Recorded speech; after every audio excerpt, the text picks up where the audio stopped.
Alright, in previous videos I introduced steroids to you as one example of the chemical messages that our body parts use to communicate with each other. And we call those chemical messages hormones, but I haven't really gotten to tell you all about steroids and where they come from and how they're made, and that's what I want to do today. And so to accomplish that, I really need to start by introducing you to terpenes. And terpene might not be the most familiar of words, but it refers to a class of lipid molecules that are made of a repeating distinct set of carbon atoms called isoprene. And so I'll draw on that carbon unit called isoprene. And isoprene has this really distinct structure of 4 carbons chained together. So 1, 2, 3, 4, with the 5th carbon branching off of one of the middle carbons. And this 5-carbon unit repeats to build larger and larger molecules. And so as 2 5-carbon isoprenes come together, you get a molecule that has 10 carbons, and we call that a monoterpene.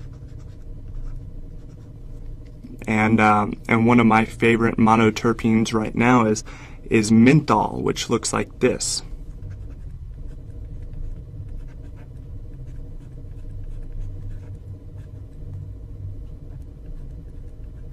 And this little guy is super helpful to me right now because I've had a pretty rough cough for the past week, and my cough drops are filled with menthol.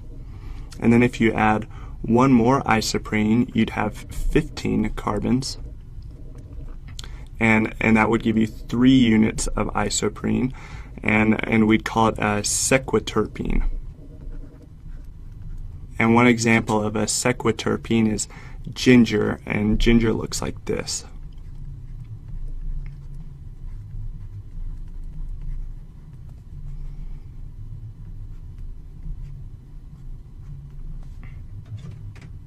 But you can see that ginger is made up of 3 isoprene units, and it fills up ginger snap cookies, and those are my favorite types of cookies. And so really you can just keep adding these isoprene units and making larger and larger molecules. And so I'll just go ahead and make a chart here.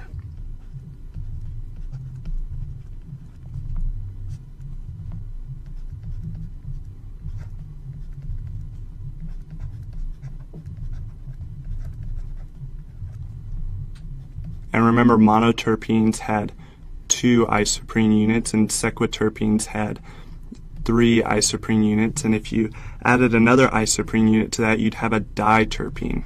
And it would have 4 isoprene units making 20 carbons. And it's called a diterpene now because it's really just 2 monoterpenes put together. And then you could add another one, and that would give us 5 isoprenes for 25 carbons, and that would be a sesterterpene.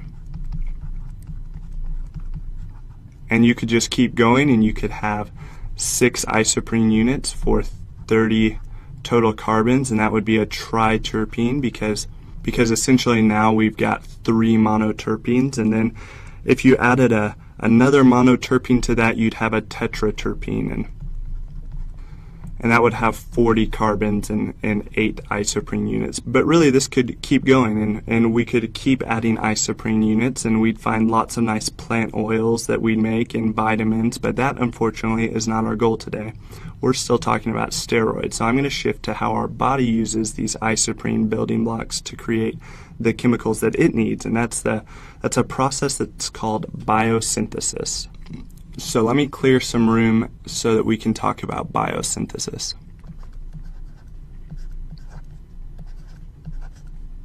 And in biosynthesis, our body starts off with isoprene bound to something called pyrophosphate,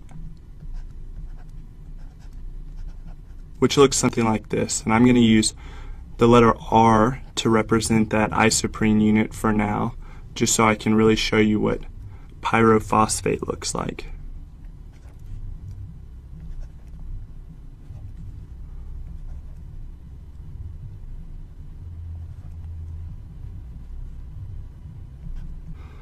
And so that's pyrophosphate. This green area is pyrophosphate.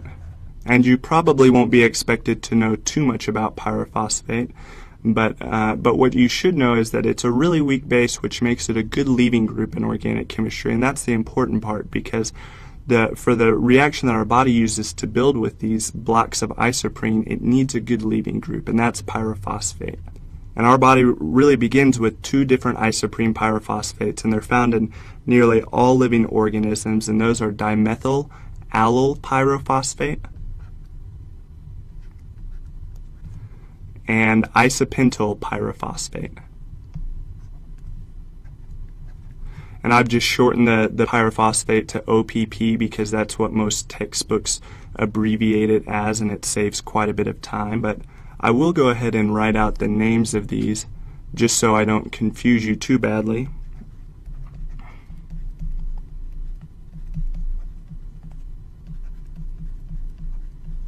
And those names make pretty good sense if you've practiced naming carbon molecules in, say, an organic chemistry class or something. But they probably sound like a foreign language if you haven't. So let's not get too hung up on them here because they don't help us much with the concept anyway. But what happens is the electrons of one pi bond act like a nucleophile and they attack this carbon, allowing the pyrophosphate to leave, and that results in a 10-carbon molecule called geranyl pyrophosphate.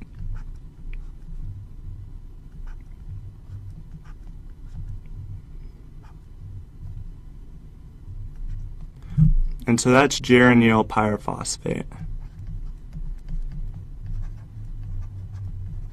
And then that process might happen again, leading to a 15-carbon farnesyl pyrophosphate. And forgive me if I'm butchering that pronunciation, but I'll draw it in.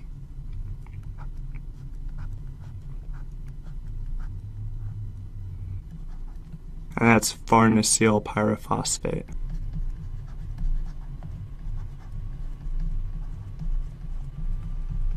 And then as these chemical reactions continue, our body eventually produces a triterpene, or if you remember, that's a 30-carbon molecule made of 6 isoprene units, and that triterpene is called squalene. So let me draw that in.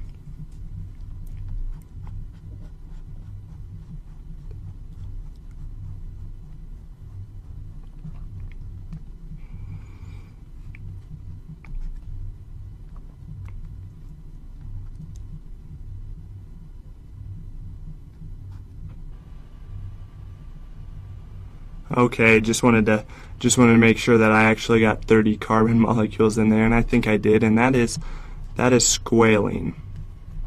It was important for me to get to squalene because this is the molecule that forms the base of all of the steroid hormones that our body